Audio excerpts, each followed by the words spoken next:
Picture this, a moonlit hill. I stand cloaked in black velvet, eyeliner sharp as my intuition, mascara unbothered by the winds of change, and beside me, my mystical co-host, Whiskers. A black cat with a PhD in side-eye and lunar wisdom. Tonight, we are gathered by candlelight to ask, why did humanity stop following the moon? Because once upon a time, everyone, from witches to warriors, looked up and knew exactly what season it was. No apps, no alerts, just the stars and your soul. A sweet memory of her joyous living.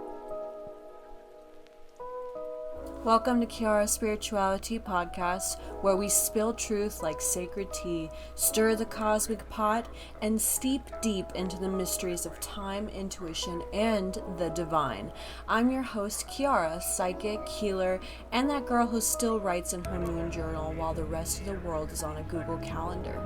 And as always, ignite your inner flame. Now let's dive into this tea, because today we're asking the bold, rebellious question: who messed with time? View discretion is advised. Hello, beautiful souls. Before we dive deep into the mysteries of the unknown, here's a little heads up. This podcast video explores intense topics, unconventional beliefs, and mind-bending theories from the supernatural to secret societies, past lives, and things that go bump in the night. Everything discussed here is based on research, experiences, and personal perspectives. Some topics may challenge reality, question mainstream narratives, or spark wild debates. And that's okay. Take what resonates and leave what doesn't. This is a judgment-free, open-minded space where curiosity thrives.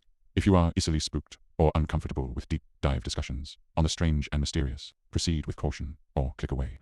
Now, grab your tea, open your mind, and ignite your inner flame. Let's get started. Let's take it back to the basics before the patriarchy and the papacy hijacked the cosmic calendar. This is the segment that is the calendar that got colonized. Once the moon ruled all, the new moon was a time to set intentions. The full moon was harvest, dance, and release. The waning moon was to decompress and to chill out, and the waxing moon was to grow, whether it was growing yourself or your food. Civilization aligned everything with that moon, planting, birthing, bleeding, breathing to the lunar cycles. They didn't lose time, they lived it. Enter the Julian calendar. Hello, Caesar, which was kind of like time 1.0, and then in the 1582, Pope Gregory the 13th said, "We're going solar, babes, it's Gregorian now." And boom, lunar calendars rejected, rituals out of sync, seasons misaligned, women disempowered, witches, well, crispy. Roll call. Who actually followed the moon? Let's give a shout out to the OG moon followers. You have the Mayans, the 3 synced calendars, tracked moon phases, Venus and eclipses, multiverse vibes. The Aztecs, they time ruled, time rituals with celestial alignments, cosmic party planners. Then there was the Celts and the pagans. They lived by the wheel of the year with sabbats, esbats, moon baths, yes please.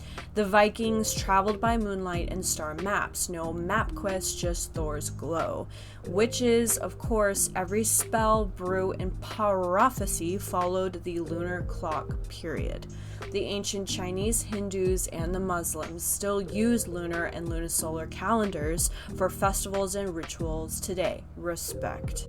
Here is our little mini segment that is the catspiracy as well. You know who didn't get confused when time got flipped? Cats, especially black ones.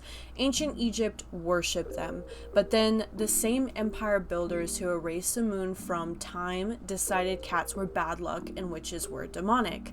Let's go Caesar, let's go the Roman Empire.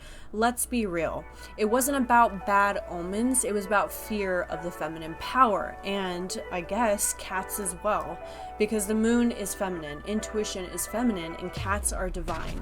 And the system didn't like that one bit. Don't know why, because cats are so damn cute. Normalize moon magic and feline mystics or catch these claws. Reclaiming your time. Now let's get you back to the origination. let's get synced back to the natural rhythm with the lunar living tips. Use a moon phase calendar. Ditch the 30-31 day chaos. If you have to use it for work, try to adjust it so that you see it through the moon phases. The new moon is to set intentions. The waxing moon is to build energy. The full moon is to celebrate and release. The waning moon is to reflect and rest. Track your cycle with the moon, physical or energetic. Plant, plan, and pray by moonlight. When you're looking at the moon, you should also look at what sign it's in, because the sign can indicate how it's going to affect your chart, and you can apply that to your chart. Say you feel exhausted one day. Well, if your moon is in Sagittarius and the moon just so happens to be in Gemini, you might feel exhausted because Gemini is the opposite of Sagittarius. Something to keep in mind. Because the moon is not just a rock in the sky, it's a clock, a mirror, a map back to yourself. So the next time someone asks you why you're crying during a full moon or planting basil on a Tuesday, tell them it's ancestral coding. We're not woo-woo, we're Time Lords, who remember that when the moon was the calendar, the healer, and the queen, we were at our best, we were in the most empowered state. So take back your intuition, take back your rituals, and take back your time. And as always, ignite your inner flame. I really hope you guys enjoyed this fun episode.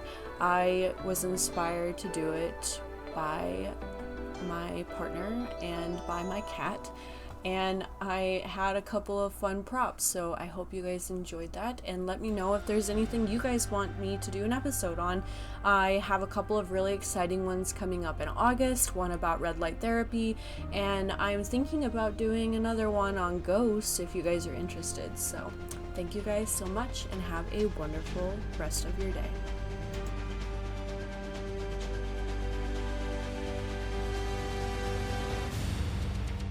Thanks for watching.